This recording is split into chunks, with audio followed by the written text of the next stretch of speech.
Selamat pagi Bapak Ibu, Saudara sekalian. Kembali kita bertemu di channel Sang Penghujat. Kali ini kita akan membahas mengenai keseluruhan dari kitab Kejadian. Di episode kali ini, saya selaku host di channel Sang Penghujat ini akan mencoba membuat rangkuman dari kitab Kejadian. Dan ternyata apa yang telah saya buat ini justru sangat mengerikan, khususnya buat saya sendiri yang telah melihat hal-hal yang sangat berbeda dengan apa yang biasa dikhotbahkan oleh para pendeta maupun evangelis Nasrani manapun. Untuk itu, sebelum kita melihat tayangan video ini, ada baiknya Bapak Ibu, saudara-saudara sekalian berkenan menyiapkan snack, minum untuk dengan nyaman mengikuti tayangan video kali ini. Kita tahu bahwa kitab Kejadian ini diyakini oleh beberapa keyakinan di dunia, terutama 3 agama besar di dunia ini, yakni dari kaum Yahudi sendiri dengan kitab mereka yang disebut Torah atau Taurat, dan kemudian kaum Nasrani, yakni agama Katolik dan juga Kristen, dan yang terakhir adalah Islam. Di dalam kitab Kejadian ini, banyak tokoh-tokoh yang diyakini oleh ketiga agama besar tersebut. Dan kita bahas dari yang paling awal. Secara singkat saya akan mengulasnya, dan jika Bapak Ibu ingin melihat detailnya, dapat melihat kembali di video-video terdahulu yang telah saya tayangkan. Kita tahu di kitab Kejadian dimulai dari penciptaan manusia, alam semesta, dan di situ muncullah tokoh Adam dan Hawa. Di sini kita pun tahu bahwa Adam Hawa ini diyakini oleh ketiga agama besar tersebut. Kita tahu kejadian di Taman Eden, di mana Hawa digoda oleh ular untuk memakan buah pengertian baik dan jahat. Kita melihat di sini bahwa sosok Tuhan begitu tidak adilnya di dalam kejadian tersebut. Untuk detailnya bisa Bapak Ibu melihat di tayangan awal-awal video yang saya tampilkan di channel ini. Kita lihat bahwa ketika Adam ditanya oleh Tuhannya, Adam memberikan jawaban yang menyalahkan Hawa. Dan ketika Tuhan menanyakan Hawa mengenai kejadian tersebut, Hawa memberikan jawaban dengan menyalahkan si ular. Dan kita melihat di kejadian itu, Tuhan sama sekali tidak menanyakan kepada si ular. Padahal kita tahu bahwa ular pun bisa berbicara dengan Hawa. Di sini jelas bahwa Tuhan tidak adil. Ataukah memang ada maksud bahwa Tuhan sendiri berusaha menghilangkan saksi dari kejadian tersebut? Ini bisa menimbulkan asumsi yang bermacam-macam. Disinilah letak ketidakadilan dari Tuhan tersebut. Kemudian kita melihat kejadian berikutnya, yakni kejadian Kain dan Habel. Di situ kita kembali melihat ketidakadilan sosok Tuhan yang disembah oleh orang-orang Yahudi tersebut. Kita melihat bahwa Tuhan memberi peringatan kepada Kain karena adanya dosa yang mengintip. Dia memberi peringatan kepada Kain agar jangan melakukan tindakan yang tercela yang menyebabkan dosa. Namun Tuhan tidak pernah memberi peringatan kepada Habil untuk melarikan diri atau berlindung dari apa yang menjadi tindakan Kain kakaknya. Oh no! Di sini Tuhan tidak adil. Tuhan tidak melindungi. Dan juga Tuhan tidak memberikan peringatan kepada orang tua Habil, yakni Adam dan Hawa, untuk melindungi anaknya. Jika sekiranya Tuhan tidak mampu. Sungguh satu cerita yang konyol di situ, menurut saya. Kemudian kita disuguhi cerita selanjutnya, yakni mengenai Nuh yang merupakan keturunan dari Set. Di sini kita diberi informasi bahwa Set inilah yang merupakan keturunan dari Adam yang dekat dengan Tuhan, dengan Allahnya. Tetapi Tuhan menganggap bahwa manusia di dunia semuanya berlaku jahat. Hanya Nuh dan keluarganya lah yang dipandang Tuhan baik dan diselamatkan.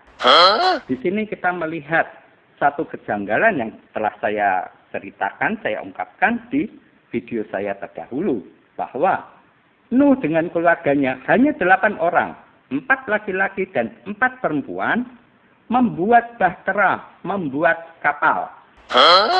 Dan kita diberi informasi bahwa bahtera atau kapal yang dibuat itu luar biasa besarnya. Kalau saya analogikan segede mall sekarang ini. Karena panjang dari kapal itu 300 hasta. Ini sama dengan 150 meter panjangnya, lebarnya 20 meter, dan tingginya 15 meter.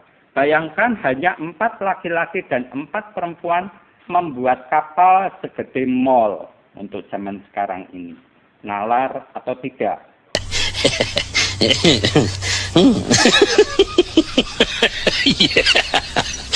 Nah, ini juga satu informasi yang disuguhkan di Alkitab kita ini.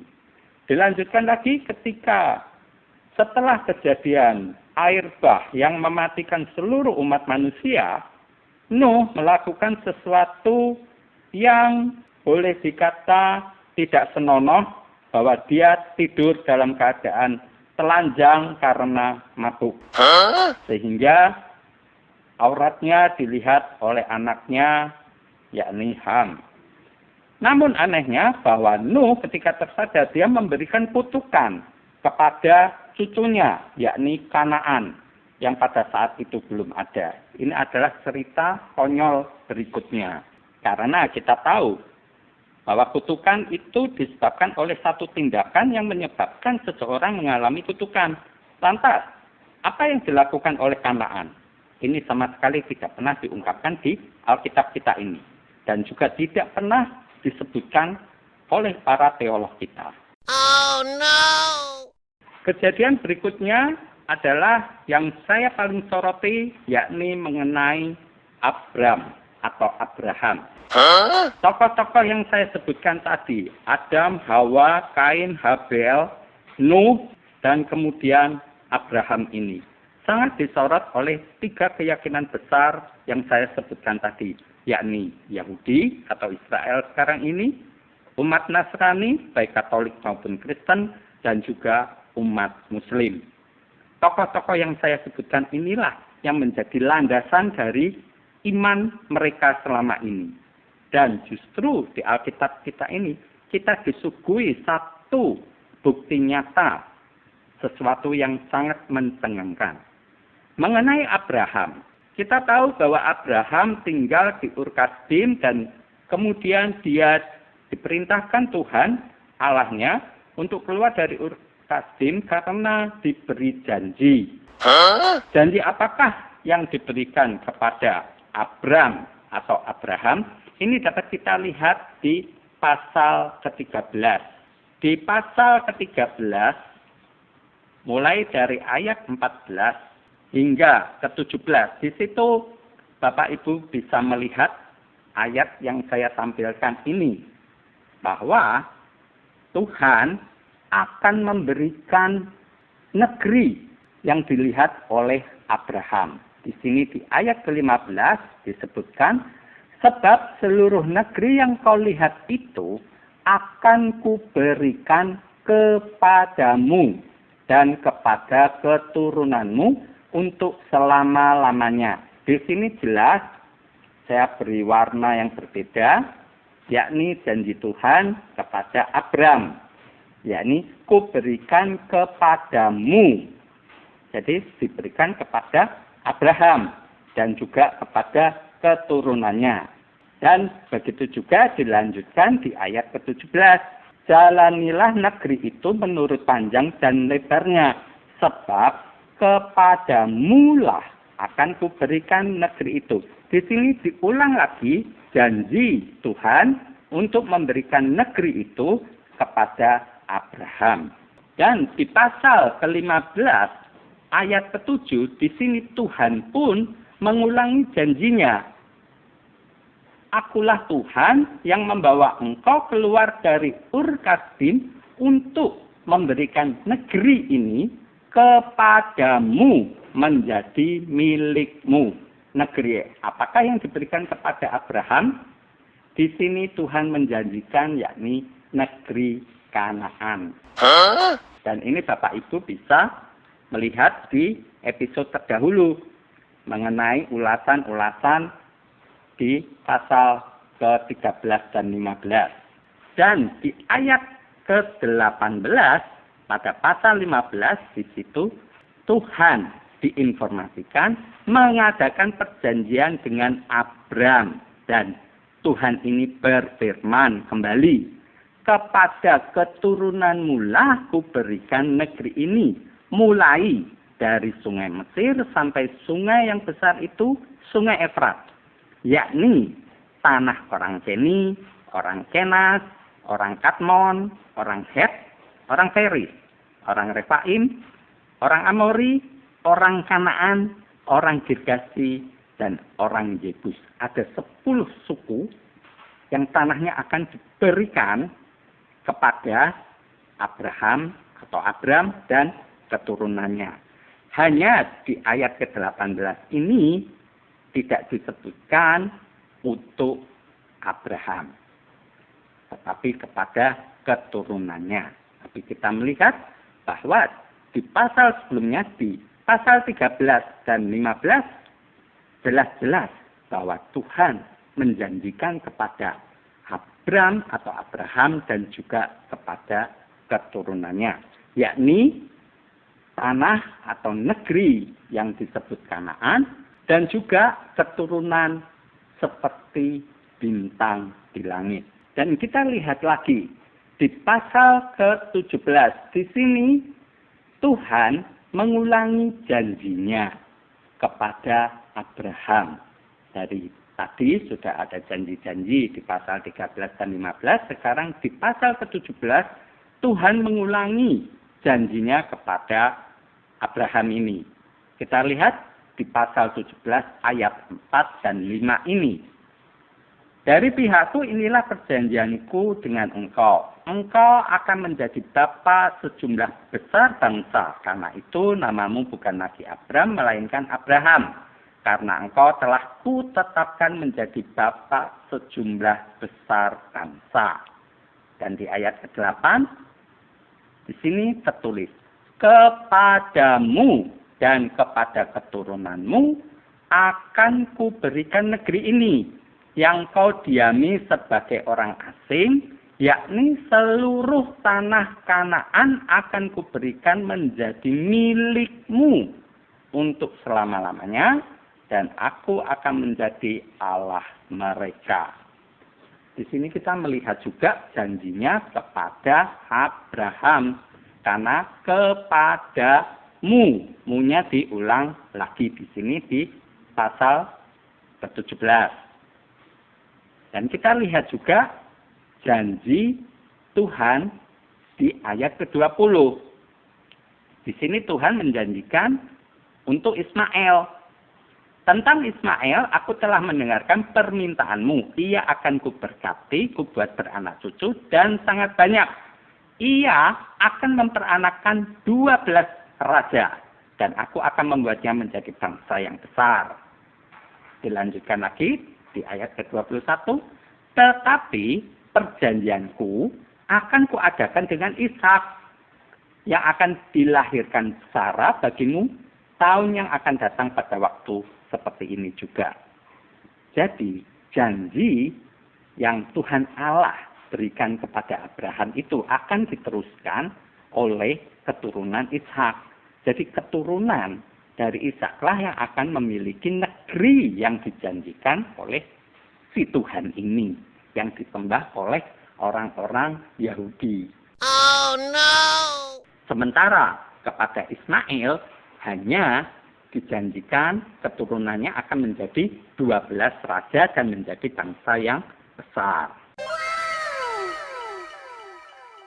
Namun, apa yang kita lihat, apa yang terjadi di kehidupan Abraham, kita lihat justru di pasal ke-23, di mana saat itu istrinya Sarah, si Sarah ini meninggal. Di sini di ayat keempat dari pasal ke-23, Abraham berkata kepada Bani Het, inilah pengakuan dia. Aku ini orang asing dan pendatang di antara kamu. Berikanlah kiranya kuburan milik kepadaku di tanah kamu ini, supaya kiranya aku dapat mengantarkan dan menguburkan istriku yang mati itu. Inilah pengakuan dari Abraham, bahwa aku ini orang asing dan pendatang di antara kamu. Ini di antara Bani Het. Karena dia, si Abraham ini, ingin membeli kuburan di ladang orang-orang Het, suku Het ini. Abraham ingin membeli kuburan bagi istrinya, yakni Sarah yang meninggal. Inilah pengakuan dari Abraham bahwa dia adalah orang asing, bukan pemilik negeri sebagaimana dijanjikan Tuhan Allahnya. Ini pengakuan yang ditulis oleh Alkitab ini sendiri. Oh no! Kita lanjutkan janji Tuhan ini di pasal ke-26. Kali ini adalah janji Tuhan Allah kepada Ishak ketika terjadi kelaparan yang menimpa Ishak dan keluarganya. Ishak terpaksa mengungsi dan akhirnya diperintahkan Tuhan di ayat 3 ini. Tinggallah di negeri ini sebagai orang asing. Maka aku akan menyertai engkau dan memberkati engkau. Sebab kepadamulah dan kepada keturunanmu akan kuberikan seluruh negeri ini. Dan aku akan menepati sumpah yang telah kuikrarkan kepada Abraham ayahmu. Aku akan membuat banyak keturunanmu seperti bintang di langit. Aku akan memberikan kepada keturunanmu seluruh negeri ini, dan oleh keturunanmu semua bangsa di bumi akan mendapat berkat. Inilah janji Tuhan Allah kepada Ishak. Padahal jelas-jelas di sini ditunjukkan bahwa Tuhan akan menepati sumpah yang telah diikrarkannya kepada Abraham. Apa iya? Justru Abraham meninggal pun sebagai orang asing. Oh no! Sekarang Tuhan bersumpah menjanjikan kepada Ishak sebagaimana janji kepada Abraham. Dan kita lanjutkan lagi di pasal ke-28. Inilah perkataan yang diberikan Ishak kepada Yakub anaknya. Kita lihat di ayat ketiga di pasal ke-28 ini. Moga-moga Allah yang Maha Kuasa memberkati engkau, membuat engkau beranak cucu, dan membuat engkau menjadi banyak, sehingga engkau menjadi sekumpulan bangsa-bangsa. Moga-moga Ia memberikan kepadamu berkat yang untuk Abraham, kepadamu serta kepada keturunanmu, sehingga engkau memiliki negeri ini yang kau diami sebagai orang asing, yang telah diberikan Allah kepada Abraham. Di sini adalah pengakuan dari Ishak sendiri kepada Yakub bahwa Allah moga-moga memberikan berkat sebagaimana kepada Abraham dan juga begitu kepada Yakub. Di sini Ishak tidak mengatakan janji kepada dirinya, padahal dia pun menerima janji itu. Tapi justru Ishak mengatakan janji berkat yang untuk Abraham bisa turun kepada Yakub. Dan disertai kata moga-moga, bukan dengan kepastian. Mengapa demikian? Ya Anda nalar sendiri. Karena sampai saat itu juga Abraham tinggal sebagai orang asing. Dan sekarang dia juga tinggal sebagai orang asing. Begitu juga Yakub tinggal sebagai orang asing.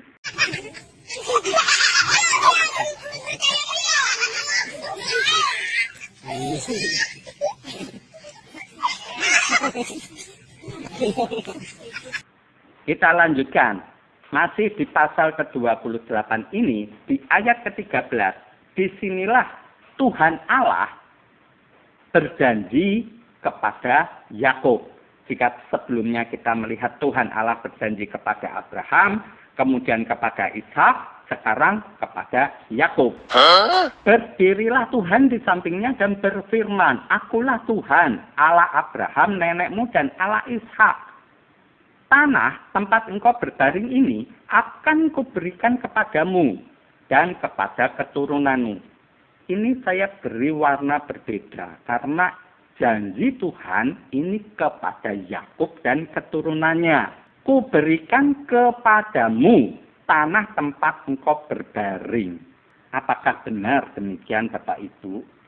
Ketika Anda telah mengikuti channel Sang Penghujat hingga di episode terakhir, di episode ke-44 adalah pembahasan kita mengenai kitab Kejadian hingga pasal ke-50, kita tahu bahwa Yakub belum memiliki tanah, belum memiliki negeri. Oh no! Janji yang kepada Abraham bahwa keturunannya akan seperti bintang di langit, mungkin iya. Tetapi ketika janji itu segaris dengan Ishak sebagai anak perjanjian, justru menjadi bohong. Keturunan Abraham, jika Anda melihat di episode terdahulu, banyak memang dari Ismail dan juga dari istri yang lain, yakni Keturah. Bahwa dari Keturah, Abraham mendapatkan 6 orang anak. Sementara dari Sarah, dia cuma mendapatkan 1, yakni Ishak ini. Dan Ishak pun keturunannya cuma 2, si kembar Esau dan Yakub. Sungguh sangat naif jika mengatakan bahwa keturunan dari Ishak ini banyak, bahkan menjadi bangsa. Itu sungguh satu kebohongan yang luar biasa. Sangat berbeda dengan keturunan Ismail menjadi 12 raja, dan itu pun ada. Anda bisa membacanya di Alkitab Anda. Dan juga sudah saya kupas bahwa memang keturunan Ismail ini menjadi raja-raja. Begitu juga dengan Esau yang justru tidak diberkati karena berkatnya diambil oleh Yakub. Justru Esau bisa menjadi bangsawan. Sementara di sini kita melihat bahwa dari Abraham turun ke Ishak, dari Ishak turun ke Yakub, janjinya tetap sama, tapi tidak ada yang ditepati. Abraham mati, belum memiliki negeri Kanaan. Begitu juga dengan Ishak, mati juga sebagai orang asing, tidak memiliki negeri. Hanya kuburan di Gua Makpela, ladang orang Het, yang dulu dibeli Abraham dari Efron, orang Het. Sekarang di sini kita disuguhi janji lagi Tuhan kepada Yakub. Kita lihat di sambungan berikutnya di pasal ke-35 di ayat ke-12. Ini kembali perkataan dari Tuhan Allah kepada Yakub. Dan negeri ini yang telah kuberikan kepada Abraham dan kepada Ishak akan kuberikan kepadamu dan juga kepada keturunanmu. Bayangkan dan juga analisa dengan nalar yang cerdas dan waras tentunya. Kalau negeri ini telah diberikan kepada Abraham dan Ishak, untuk apa diberikan kepada Yakub? Bukankah tanah itu akan menjadi satu warisan? Dari kakek turun ke bapak, bapak turun ke anak. Jadi ngapain pula Tuhan harus memberikan lagi jika memang telah diberikan. Tetapi kenyataannya justru Abraham maupun Ishak tidak memiliki apa-apa. Hanya Gua Makpela itu, yaitu tanah kuburan berupa gua di situ. Dan kita lihat di ayat ke-27-nya. Dikatakan, lalu sampailah Yakub kepada Ishak ayahnya di Mamre, dekat Kiryat Arba. Itulah Hebron, tempat Abraham dan Ishak tinggal sebagai orang asing. bukan pemilik negeri. Kalau pemilik negeri, Alkitab tidak menulis ini. Makanya saya membuat dengan warna yang berbeda. Tertulis, tempat Abraham dan Ishak tinggal sebagai orang asing. Bukan pemilik negeri. Kalau pemilik negeri bukanlah orang asing. Walaupun Abraham sendiri di Kanaan dengan anggapan dari suku Het, dia dianggap sebagai raja, orang yang berkuasa, orang yang berwibawa.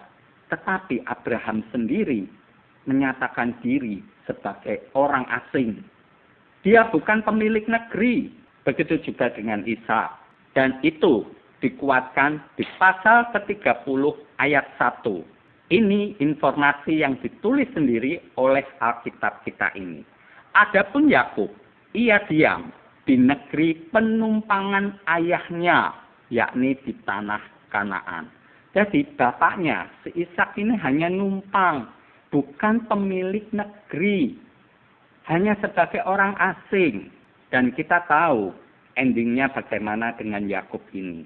Di pasal ke-50 kitab Kejadian kita tahu bahwa Yakub pun meninggal di Mesir.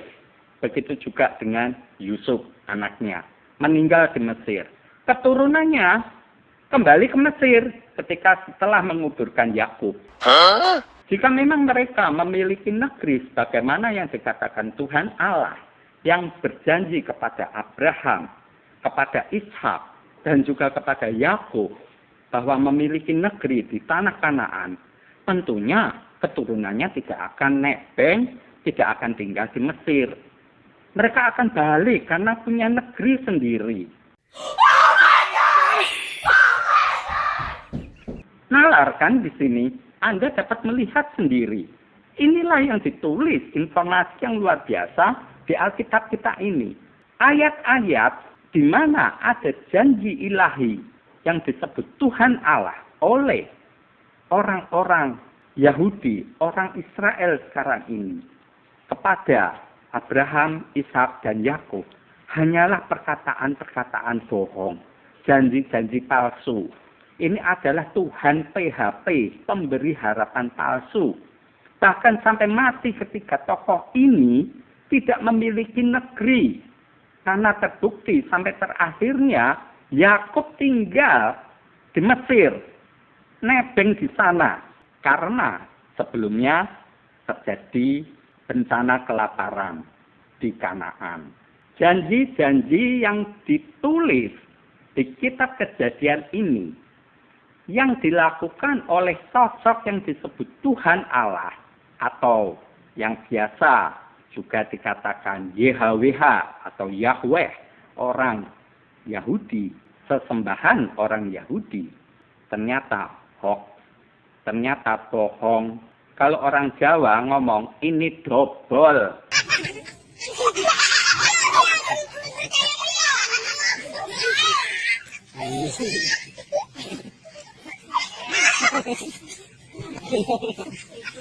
Tidak ada kenyataannya. Oh no. Dan inilah yang membuat saya tercengang, saya kaget, saya syok. Ini mencabik-cabik iman saya selama ini. Karena saya percaya perkataan dari para pendeta, para evangelis yang mengatakan bahwa janji Tuhan ya dan amin. Ternyata tidak demikian. No. Janji Tuhan Allahnya orang Yahudi ternyata bohong, ternyata dobol.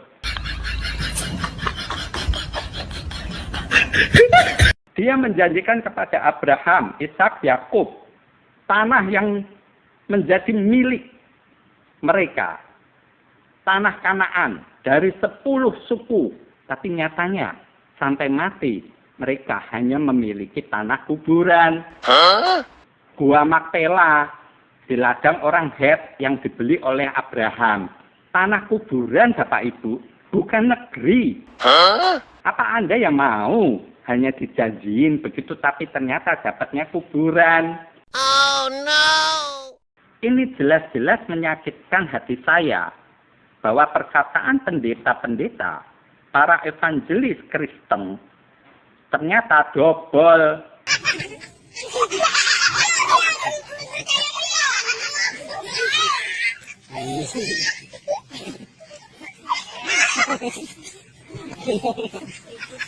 Ini membuat saya tidak cuma kecewa, tapi juga marah. Hingga saya berpikir bahwa mereka itu penuh dengan dusta. Saya sampai memberikan slogan bahwa pendeta itu pendekar dusta. Mereka ahli, mahir sekali, tapi dalam hal dusta. Ketika hal ini saya renungkan, saya berkesimpulan bahwa para pendeta maupun evangelis Nasrani sebenarnya tidak ingin berdusta. Tetapi karena mereka itu tulul. Bukan cuma goblok atau tolol, tapi tulul.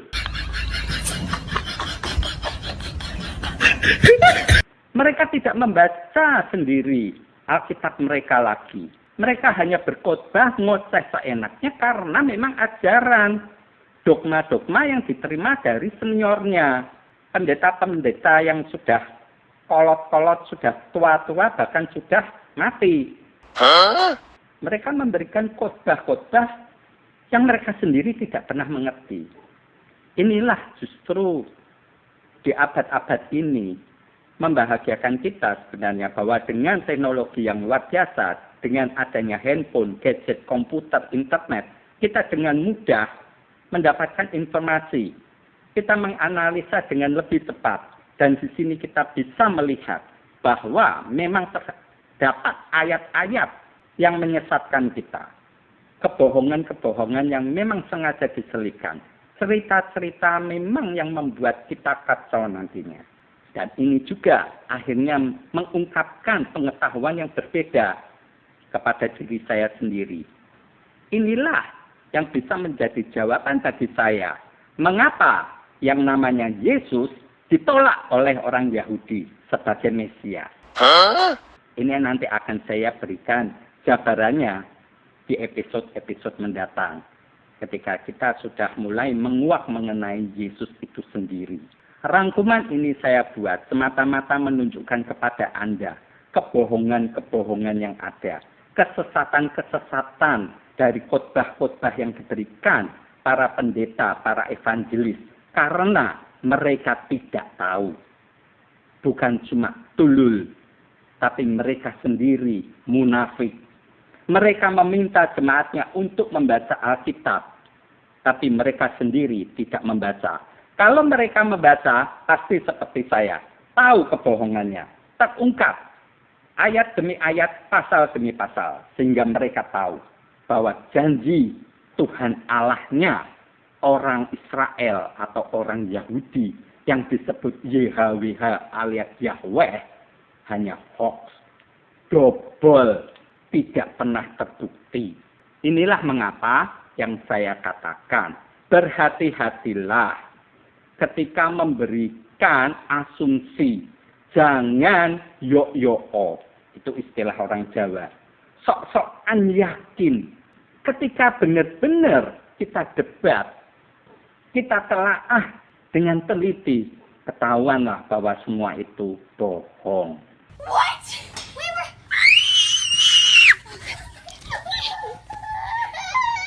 Pernahkah terpikir bagi Anda semua, ketika saya telah menyelesaikan akhir dari kitab Kejadian ini dan melihat kebohongan yang ada, bukankah ini mengerikan?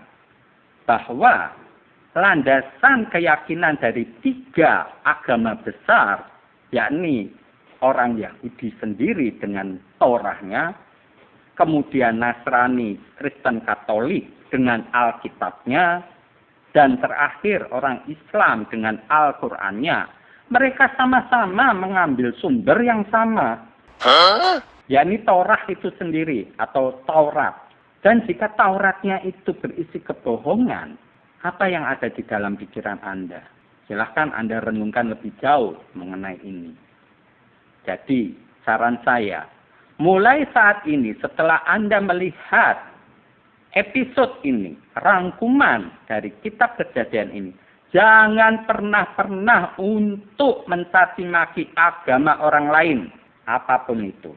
Jika kamu masih mempunyai keyakinan terhadap Tuhanmu, yakinilah itu. Jangan percaya dengan khotbah-khotbah dari para teolog apapun.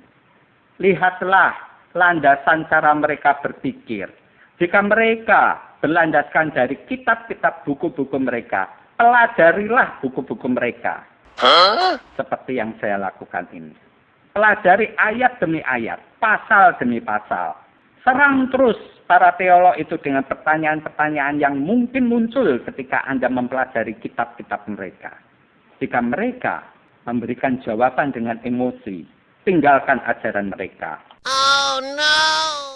Jangan pernah-pernah untuk mengikuti ajaran-ajaran mereka. Terlebih-lebih ketika ajaran itu menyakiti orang lain.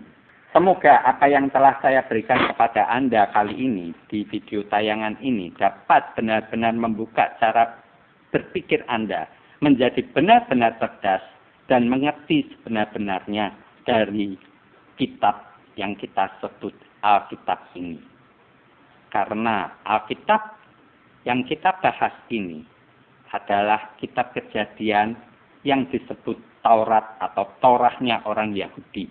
Landasan dari 3 keyakinan besar dunia. Sekian dahulu, Bapak, Ibu, dan Saudara sekalian. Saya mengucapkan banyak terima kasih untuk kesetiaan Anda mengikuti channel Sang Penghujat hingga kita telah menyelesaikan pembahasan kita mengenai kitab Kejadian dan kita akan melanjutkan di tayangan berikutnya membahas kitab yang lain. Saya sangat berterima kasih untuk atensi, untuk perhatian yang telah Anda berikan di channel Sang Penghujat ini. Sekali lagi terima kasih. Shalom.